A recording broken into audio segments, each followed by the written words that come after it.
iyo ako palagi. Thank you, Francois.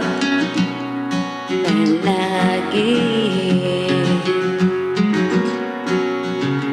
Kung balikan man ang hirap, luhat lahat, ikaw ang paborito kong desisyonan.